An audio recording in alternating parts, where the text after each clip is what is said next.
G'day West Coast fans, welcome back for another season of The Review. Strap yourselves in for 23 rounds of behind the scenes action, in-depth dissection of the weekend's game, and some pretty average humour along the way. Speaking of which, I'd like to welcome back my co-host for another year, Swan District's midfielder and community coordinator here at the West Coast Eagles, Tom Roach, everybody. Good to be back, Thumper. Really excited for the year.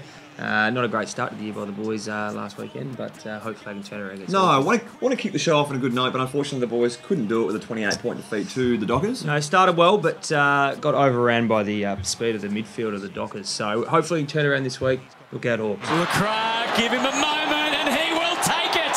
What a kick. He is back, and so are the Eagles. And just as West Coast fans were celebrating the long-awaited return of our superstar forward, Mark Lacroix was swiftly taken away. A hefty bump by Tendai Mzungu in the third term resulted in a fractured forearm for the 2010 All-Australian, forcing him to miss 3 to 4 weeks after having a plate inserted. Roachy, not the best news for Lecker. Cizo, he spent that much time in the rehab room. I'm pretty sure he's sick of it. Oh yes, he is sick of it. I was actually watching from office the other day. He had his arm in a sling and he's catching the ball with his left arm, kicking it left-handed from an angle, and he kicked 6 out of 8 from the pocket. He's a freak. He's also in my dream team, so it's very disappointing to get back soon, Leck.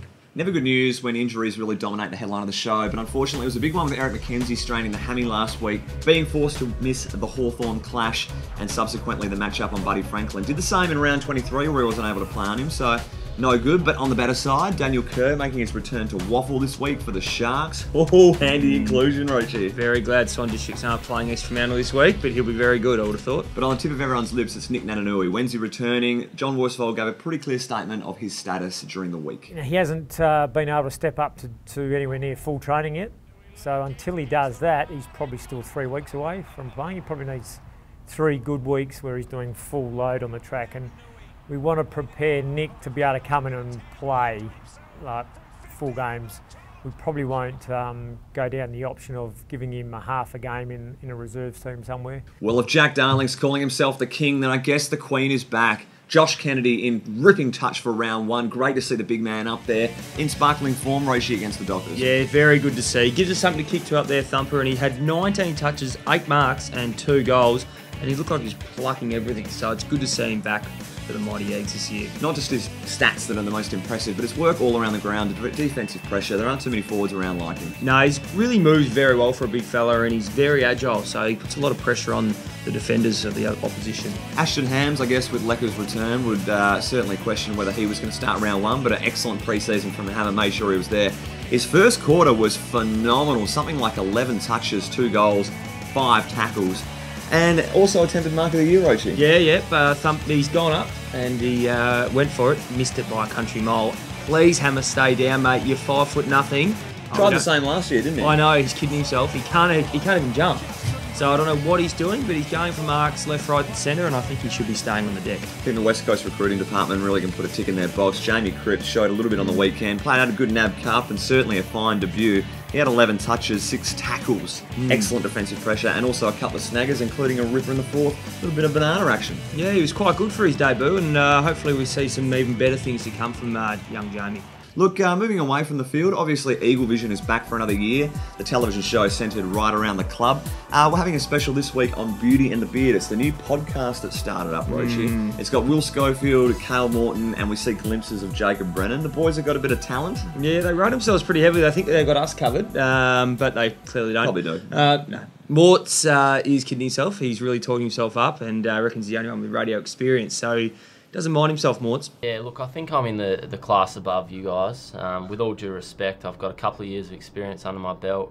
I know how the radio industry works. I know it back to front, and that's shown through the first few podcasts. Don't know if you saw this one, Roachy, but a promotional ad with all 18 captains from the AFL clubs romancing the Premiership Cup, including our very own beloved skipper Darren Glass. Thoughts on the promo? Oh, it was pretty average. I did watch it, and a few little funny moments, but geez, it went for a while, and Glassies wasn't too good, I don't think. Took a lot of courage, I thought, from the boys, especially Andrew Swallow getting some tears out there. Yeah, no, it was okay. Yeah, well acted, boys. Look, magic moment time. We're going to go back on field.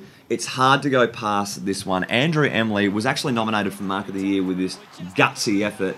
Had injury problems last year. He's come on as the sub. When you're a veteran, I don't know if it's expected that you do these things in the game, but he's run with the flight and could have got absolutely foobarred. And he's ended up taking a massive grab, and with no hesitation, that's what AFL is all about. Well done, Wack. Yeah, that's right, Thumper. There's never been any doubt in Wack's courage.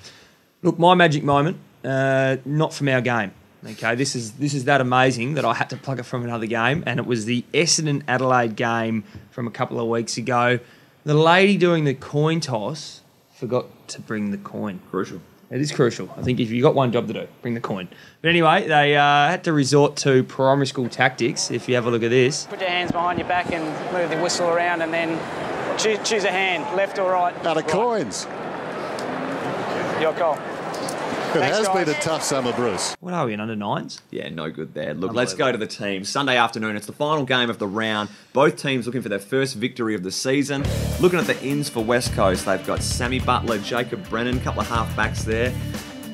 Mitch Brown, obviously named to replace Eric McKenzie, you would think. Blaine Wilson set to play his first game if nominated. Brad Dalziel and also Callum Sinclair looking at playing his first game, with Scotty Lysett being the omission in the ruck. Mark Leclerc and Easy, as we discussed, is out.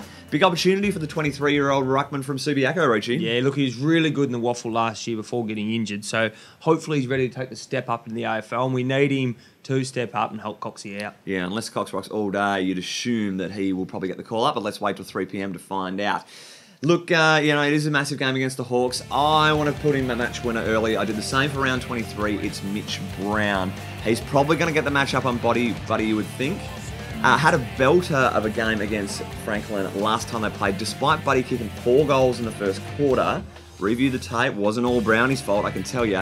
He locked him down and he was unsighted for the remainder of the game. So I think if Mitch Brown gets a hold of him, our midfield's certainly expecting a lift, and I think we'll be right. Yeah, not a bad call, Thumper, not a bad match winner. My match winner is at the other end of the ground, and it's Josh Kennedy, the big forward. I know we've talked about him already today, but he has a big opportunity this week to kick a few goals, and we know he's in a bit of form. So Hawthorn defence a little bit shaky without Lake there, so I'm hoping he can kick about 5 or 6. 2:30 this Sunday afternoon, Eagle Vision right before the game. Actually a special on Josh Kennedy, talking about his return from injury. And that is all the time we have. Enjoy the game. Let's hope we get up. And hooroo, till next review.